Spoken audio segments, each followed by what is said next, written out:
We have a leader of our country who today said, I have great authority if I want to use it. John, it's hardly wording that we are used to hearing from our presidents. It is. And it's, our greatest presidents have been, Franklin Roosevelt actually said, I'm a Democrat and a Christian. That's all. When he was asked once to define his faith, he said that there's never been a better statement of ethics than the Sermon on the Mount.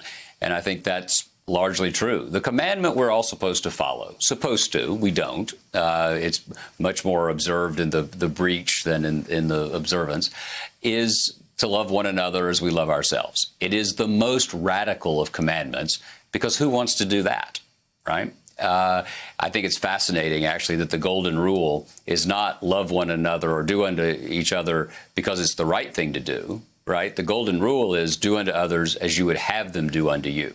It's more of a covenant.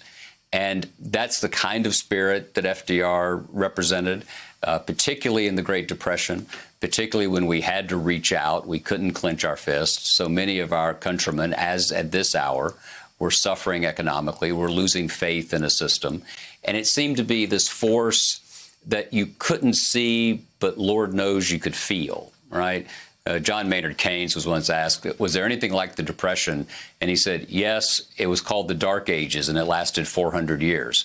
So we need a president who is going to be empathetic and put himself in our shoes and not simply expect perpetual gratitude from the press corps. And finally, John, it being a Holy Weekend, give us 60 seconds on how worship by oneself and just among a family unit has changed this year. We're back to the primitive church, right? And this is something that Christians can learn from our Jewish brothers and sisters. This is very much part of the Jewish tradition.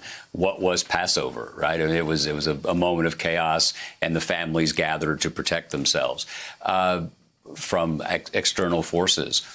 The first Easter, the first Good Friday, the first Easter Vigil, was commemorated in private, in small gatherings of, family units, the family of the disciples in that case. And so there's an opportunity here to have a very authentic and primitive Christian experience. Go to, live stream your services. If you want to encounter some of the greatest language ever put forth, Google the Daily Office and the Episcopal Church, of which Bishop Curry is the primate.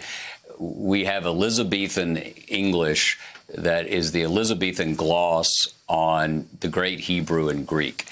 Read the prayers with your family.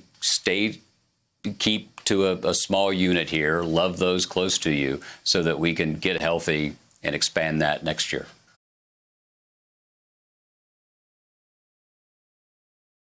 Hey there, I'm Chris Hayes from MSNBC. Thanks for watching MSNBC on YouTube. If you want to keep up to date with the videos we're putting out, you can click subscribe just below me or click over on this list to see lots of other great videos.